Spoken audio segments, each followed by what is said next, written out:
Bonjour à tous, bienvenue pour cette nouvelle vidéo. Je reviens juste de randonnée, donc je suis très contente.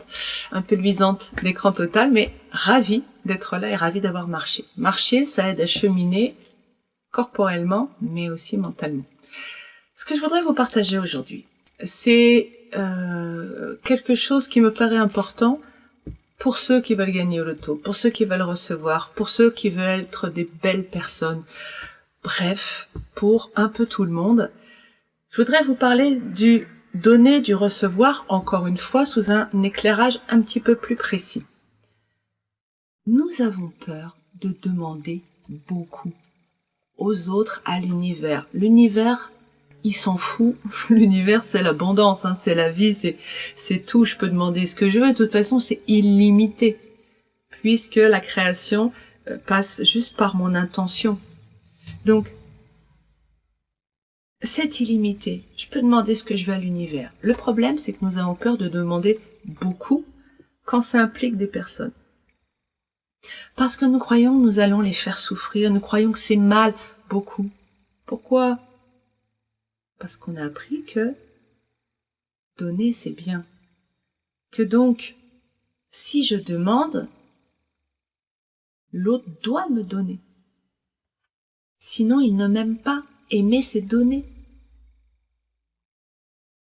Nous sommes dans un monde conditionnel où je te donne, tu me donnes, je te donne, tu me donnes, c'est-à-dire j'achète,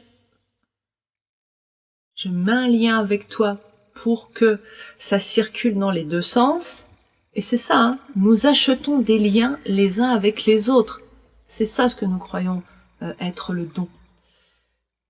Et c'est pas grave. L'important, c'est que les choses soient claires au niveau des engagements. Et ça, c'est très important. Par exemple, en tant que thérapeute, est-ce que, voilà, mon tarif, c'est 60 €. Ok. 60 € la séance. De temps. À quoi je m'engage? Si c'est pas clair, le thérapeute va se sentir coupable, va penser que c'est trop demandé, il va penser que c'est mal. 60 € une séance, oh là là, ça fait cher, etc. Mais c'est clair, quand il dit pour 60 € je m'engage à ça, est-ce que vous acceptez? On est dans un contrat, l'autre a toujours la liberté de choisir.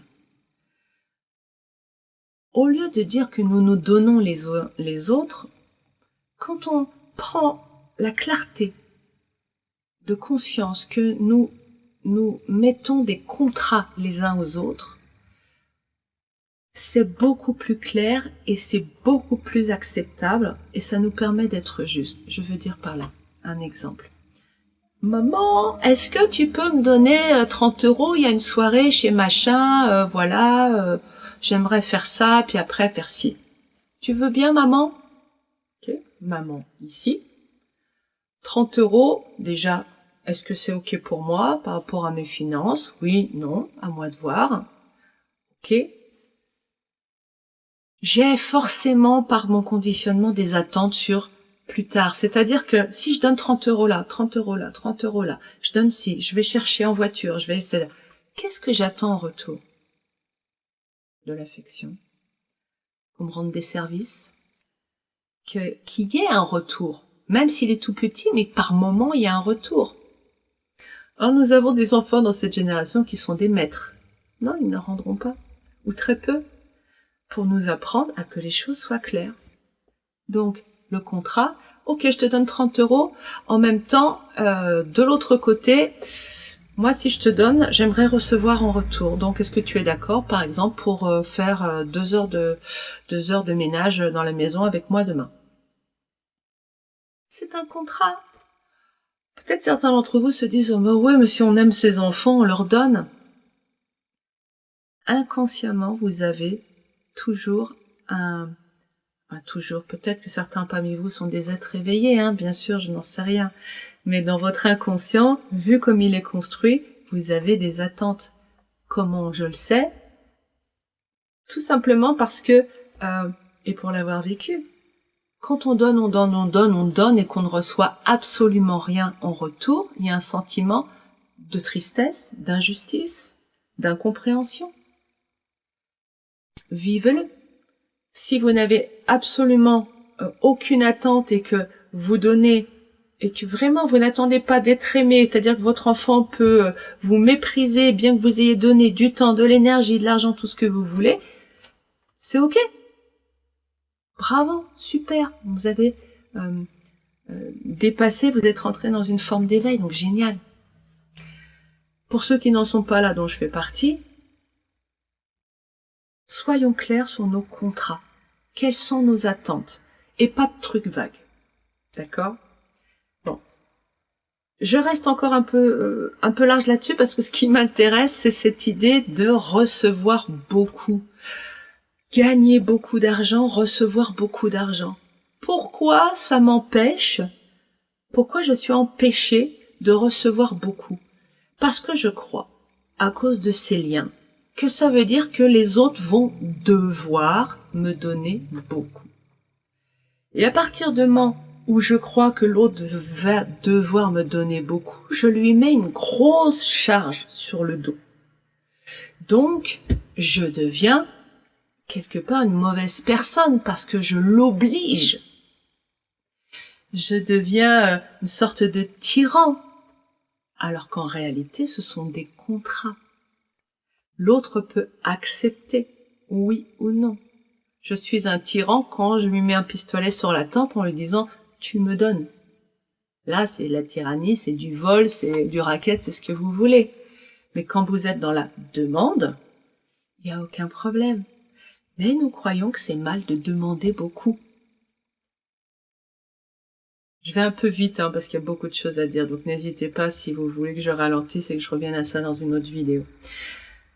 Donner beaucoup, ça veut dire que moi de l'autre côté, je vais recevoir beaucoup, donc il y a un amalgame. Je crois que recevoir beaucoup, c'est mal. Et qu'est-ce qui se passe quand je crois que recevoir beaucoup, c'est mal? Eh ben, je vais m'accrocher à des choses petites. Pourquoi je dis m'accrocher? Je vais tourner dans une vie qui sera soit au niveau de la survie, soit un petit peu au-dessus, mais pas dans le beaucoup. Il sera dans... N'oublie pas qu'on est binaire, donc c'est tout ou rien. Alors, beaucoup, c'est pas l'abondance, la richesse. C'est même pas l'abondance, la richesse. Donc l'inverse de beaucoup, ça va être un petit peu. C'est pas tout, rien, c'est beaucoup, un petit peu. Un peu moins extrême, mais c'est quand même deux opposés. Donc je vais vivre dans le un petit peu. Je vais recevoir un petit peu. Je vais accepter un petit peu. Et pourquoi je vais m'accrocher à ma vie, aux personnes autour de moi, à mes sources de revenus, à des fonctionnements, à un endroit? En fait, je m'accroche, je me fige. Je m'immobilise. Parce que je ne peux pas recevoir beaucoup. Donc ça peut être soit pareil que ce que je vis, soit moins bien. Peut-être avez-vous dans votre esprit, quand vous imaginez changer quelque chose, la peur que ce soit pire. Si vous avez cette peur que ce soit pire, ou ces scénarios qui arrivent que ça va pas marcher, que ça va rater, que vous allez être dans l'embarras, que patati patata, donc du négatif, du pessimisme, il est fort probable que vous ayez cette croyance. Ça peut pas être beaucoup, donc ça peut être que moins bien quelque part. Et ce qui fait que je suis en insécurité. Et que donc, tout changement va devenir dangereux. Alors je m'accroche.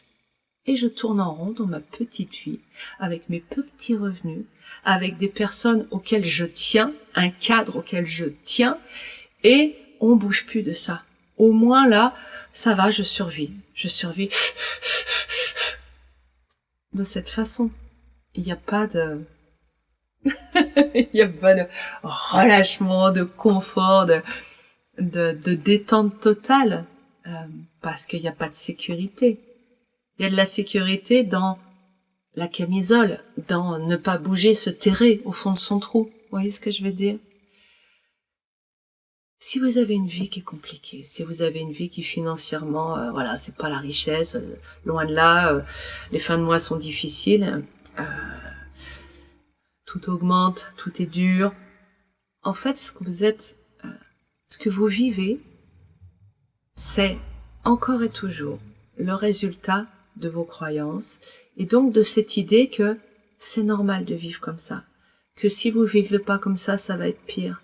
Parce que le plus, le grand, le beau, la richesse, l'abondance, c'est inimaginable, c'est impossible, c'est compliqué, c'est demander trop à la vie, c'est demander trop aux autres. Ce que je viens de vous dire est à replacer dans les différents contextes où ça vous parle, soit dans votre métier, soit dans vos relations, soit dans le fait que vous souhaitiez gagner davantage d'argent de quelles qu'en soient les sources.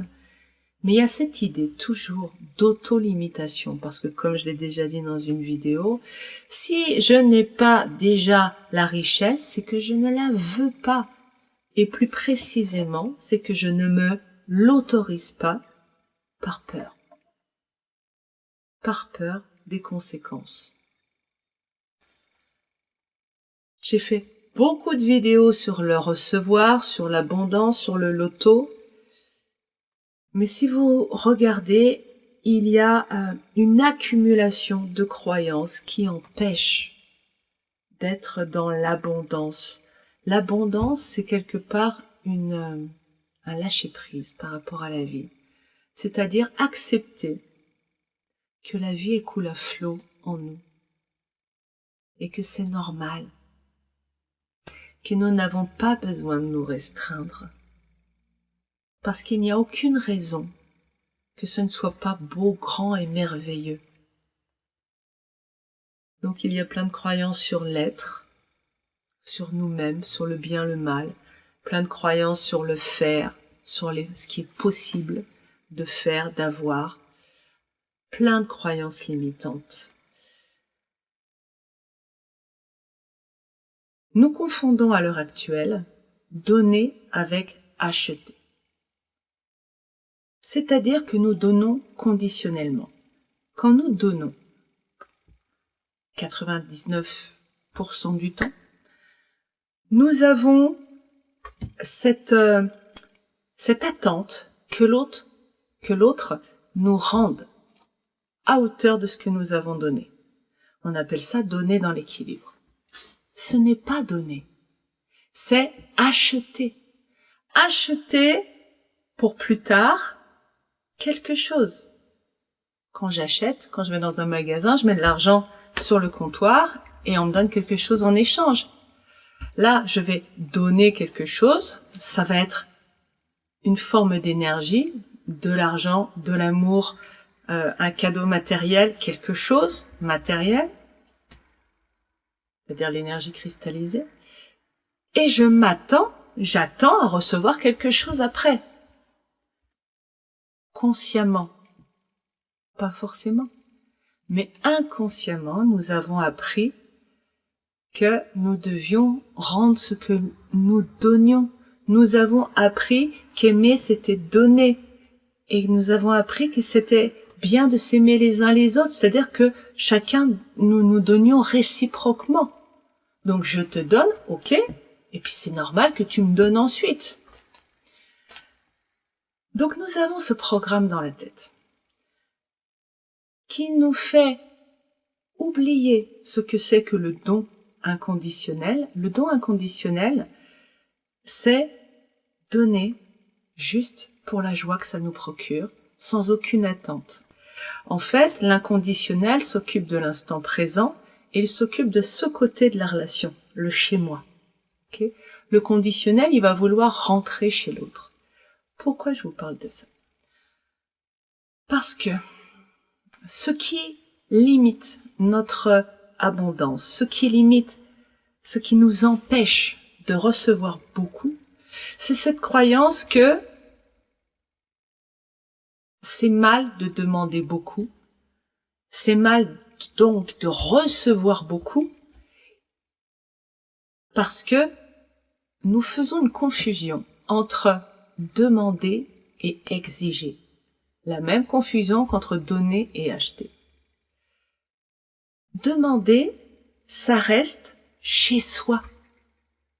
Je demande, c'est-à-dire que ici, je donne une information à l'univers ou à la personne en face. Mais énergétiquement, je ne suis pas en train de rentrer chez l'autre ce qui est le propre de exiger. C'est la même chose et le même problème de confusion que profiter et abuser. De quoi ça nous parle? Tout ça, ça nous parle du fait d'être chez soi, de l'importance d'être chez soi dans son monde et de la possibilité d'être sans limite dans ce monde. Ça, je vais y revenir. Versus rentrer chez l'autre pour prendre, pour être, c'est pas pour, c'est rentrer chez l'autre avec un état d'être négatif. L'état d'être négatif, il dit, je suis dans le négatif dès que je passe dans un déséquilibre. Donc au lieu d'être chez moi, hop, je tombe chez l'autre. Et en plus, au lieu d'être dans une justesse par rapport à mes besoins et par rapport aux besoins de l'autre, ou en tout cas ce qui est présent chez l'autre, je vais dépasser des limites, dépasser la justesse. Je vais aller dans l'excès, la cupidité, l'avidité. Par exemple, je vais manger 4 parts de gâteau. En quoi c'est un déséquilibre? Parce que mon corps, il n'a pas besoin de 4 parts de gâteau. Si j'ai pas mangé depuis 3 jours, ok. Mais me connaissant, ça risque pas d'arriver, hormis période de jeûne, bien sûr. Mais il y a peu de chance. Donc, je vais passer dans le déséquilibre. La cupidité, l'avidité. C'est-à-dire que je me déconnecte de moi et je me déconnecte de l'autre. Je laisse la place à ma négativité, mon gueux, qui va être dans « je prends l'emprise ». Burk. Burk et en même temps, il est important de se pardonner d'en être là, parce qu'on peut pas faire autrement. Ok. Je vais revenir quelques instants sur cette notion de profit et abus. Profit, cupidité. Nous avons souvent peur de profiter des autres, parce qu'on a appris que c'était mal de profiter des autres. Mais en fait, c'est quoi? Profiter des autres, ça veut dire retirer, accepter de recevoir et en retirer de la joie. Il n'y a dans l'univers aucune règle qui nous interdise de recevoir et d'être en joie du fait de recevoir. Sauf que nous nous disons que recevoir beaucoup, ça veut dire qu'on a demandé beaucoup. Abuser de l'autre, c'est donc l'autre me présente quelque chose et je vais vouloir quelque chose sur cette personne. C'est différent de demander plus. Je peux demander tout ce que je veux. Ça, c'est vraiment important. Je peux demander tout ce que je veux aux gens et la terre entière, à l'univers. Si c'est une demande, si je suis dans mon monde, j'aimerais être milliardaire, j'aimerais avoir ci, j'aimerais avoir ça. Ok. Il n'y a aucun problème avec ça. Où ça devient un problème, c'est quand je commence à rentrer chez l'autre en lui disant « je veux plein de choses » et vous voyez que je commence à m'avancer vers la caméra, je commence à être dans l'emprise. Énergétiquement, je ne suis plus chez moi, je suis dans mettre un lien, mettre une emprise chez l'autre. C'est-à-dire que je passe dans la négativité, le pompage. Et ça, c'est pas ok. C'est pas ok. Pour l'univers, c'est ok, hein. L'univers, de toute façon, tout est acceptable puisque tout est évolution. On en est là, on en est au pompage. Je pompe encore tous les jours. Plein de gens. Parce que j'ai pas encore la conscience suffisante. Donc rassurez-vous, vous n'êtes pas les seuls. C'est comme ça qu'on fonctionne à la base sur cette terre. On est conditionné à fonctionner comme ça, puisqu'on n'est pas dans l'amour inconditionnel. Donc c'est normal. Et en même temps, c'est pas pour ça qu'on vise pas au-dessus. Je peux demander plus que je ne reçois. C'est pas un problème. Exiger de l'autre plus qu'il ne me donne, c'est pas aller vers la lumière, c'est être dans le déséquilibre. Exiger, c'est rentrer chez l'autre et ne plus lui laisser la liberté de choix. Par la manipulation mentale, par culpabilisation de l'autre. Tu me donnes que ça pour sortir? Mais comment je vais faire? Voilà, c'est super. Les autres parents, ils donnent beaucoup plus que toi. Et moi, avec ça, je vais pas pouvoir sortir. Je vais pouvoir rien faire. Je vais être la pauvre misère. Tout le monde va se foutre de moi. Je vais avoir honte. Merci. Par exemple. Qu'est-ce qu'on a d'autre? On a aussi la manipulation sur jouer sur les sentiments. Dans l'idée, non, mais je suis un peu déçue parce que vraiment ça m'aurait fait plaisir que tu me donnes plus, mais bon, voilà, quoi. Non, mais je comprends. Mais c'est vrai que j'aurais été heureuse si t'avais pu me mettre un peu plus. Vous voyez ce que je veux dire? Ce genre de comportement. Il y a plein de façons d'être dans l'emprise et de vouloir influencer l'autre. Mais à partir du moment où je veux influencer l'autre, je suis dans la négativité. Et ça, si vous voulez recevoir, c'est en fait à l'opposé. Je conclurai en disant, certains d'entre vous regardent ces vidéos uniquement, et ce seront peut-être pas ceux qui m'entendront là, mais tant pis, ce sera posé. Certains d'entre vous regardent ces vidéos uniquement quand ça parle de l'auto, de gagner d'argent. Mais je crois que il y a une incompréhension. C'est-à-dire que vous pouvez pas partir de votre maison avec, de votre appartement, avec votre petite voiture toute pourrie, excusez-moi, vous allez comprendre l'analogie, toute pourrie pour aller faire 5000 kilomètres pour aller dans un endroit extraordinaire. Vous y arriverez pas avec votre voiture. Elle tiendra pas le coup. Elle est pas capable de vous emmener. Pour pouvoir arriver dans ce paradis-là à 5000 kilomètres, il va falloir que mon véhicule soit suffisamment puissant pour m'emmener là-bas. Et confortable, c'est encore mieux. Et alors, quelle est l'analogie? Eh bien, c'est que ce véhicule puissant, c'est ce corps, c'est cet esprit, c'est cette identité, cette incarnation. C'est le véhicule de mon âme. Autrement dit, qu'est-ce que je veux vous dire? Je veux vous dire que si vous êtes uniquement dans « je veux aller là-bas » et que vous ne travaillez pas sur votre véhicule, vous n'irez pas là-bas. Et vous n'y êtes pas d'ailleurs. Sinon, vous n'êtes pas en train de regarder cette vidéo, vous êtes en train de kiffer dans ce paradis. Pour l'instant, vous êtes chez vous dans votre petite vie et vous voulez là-bas et vous vous occupez pas de votre véhicule. Vous êtes juste en train de, alors là-bas, qu'est-ce que je vais faire? Faut que je fasse des visualisations, je suis sur mon transat. Ok. Mais comment t'y vas? Concrètement. Ce véhicule, c'est vous. Si vous êtes, ou plutôt je vais dire comme ça, pour avoir la puissance nécessaire pour aller là-bas, vous avez besoin d'apprendre à vous aimer vous-même et à réduire votre négativité.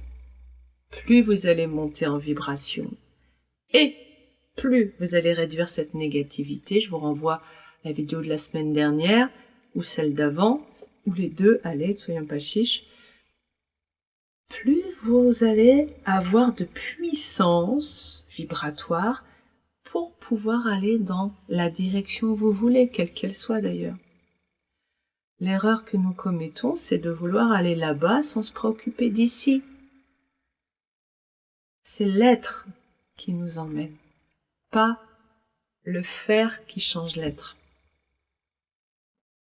Je m'arrête là pour aujourd'hui. N'hésitez pas si vous avez des remarques, des questions, des commentaires. Je vous souhaite une très belle semaine et je vous dis à bientôt.